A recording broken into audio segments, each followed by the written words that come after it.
Hello, everyone. This week, we'll be looking at a number of national security documents. So if you've looked at the readings folder, there's obviously a lot of pages of reading here. And I encourage you to read as much and as many of the documents as you can. I realize that it's a lot. A lot of it's not really what you call easy reading, but it's all very important when you're talking about Homeland Security policy in the United States. I'm not going to discuss each document in detail because each document can be a video unto itself. But one of the main takeaways that I want you to have from these documents uh, is that when you read them, you get a view into not only the time period in which it was written, but what's identified as like the main threats and also uh, the types of policies that are proposed within those strategies. That's why they're supposed to update these policies every so often. Some of these are going to be a bit dated, and hopefully they'll be updated here before too long.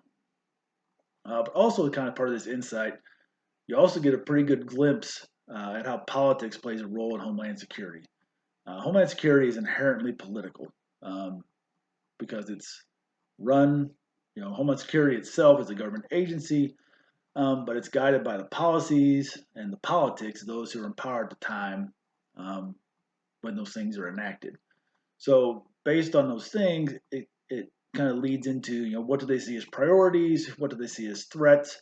Um, all those things play a role when you're talking about national security strategies and homeland security policy.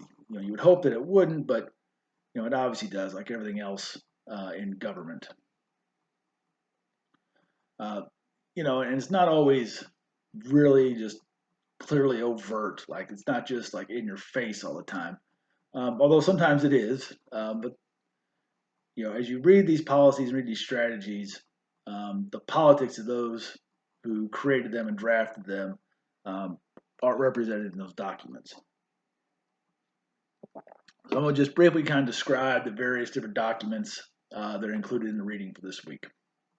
The first is the National Preparedness Goal, and this is one of the older documents here.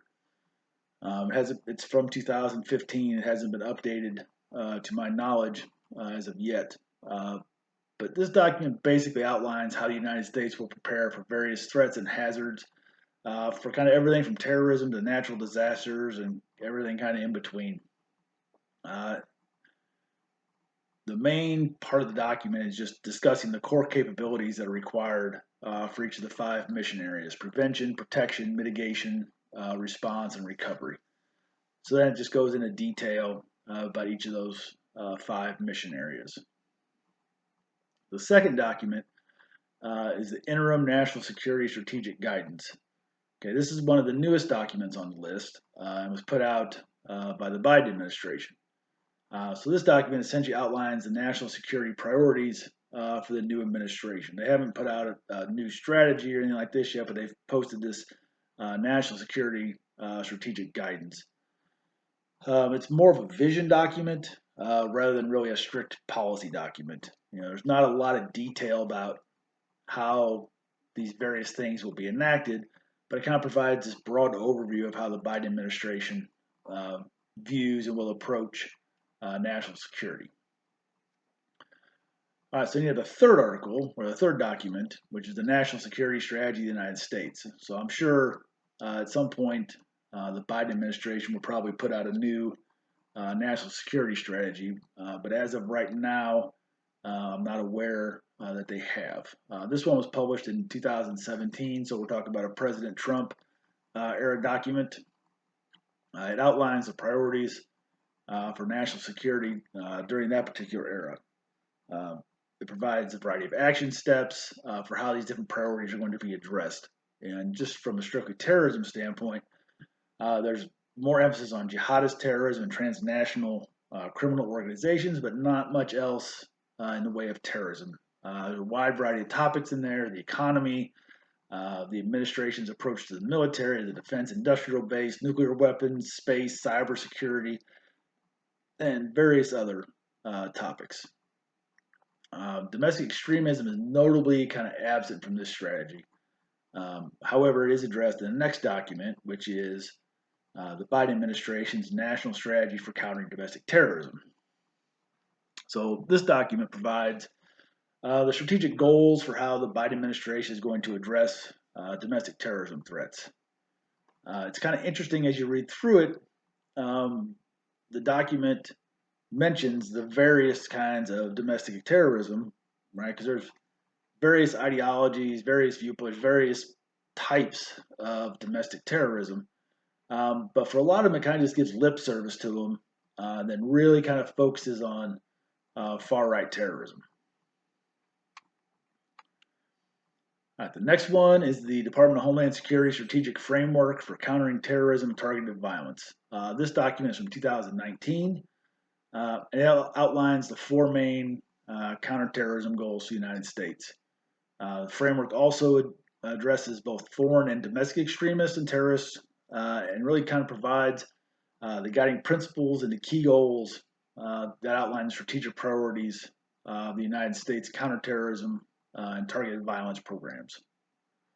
And then your last two documents are both related to the 2014 Quadrennial Homeland Security Review. One is the actual review, and the other one is a summary document. So this is the second iteration of this document. The first one was 2010.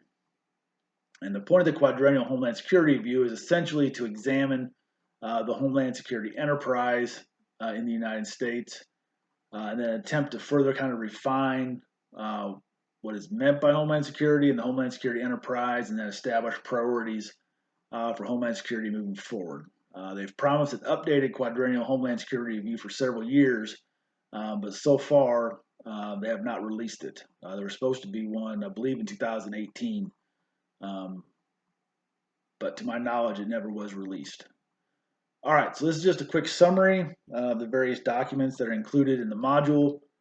Please read through them, and as you're reading through them, think about some of the stuff I discussed earlier in this video, and then also kind of think about how these various documents interact with each other to formulate Homeland Security policy in the United States. And as always, please let me know if you have questions. Be sure to do your assignment for this week, and I'll see you next week.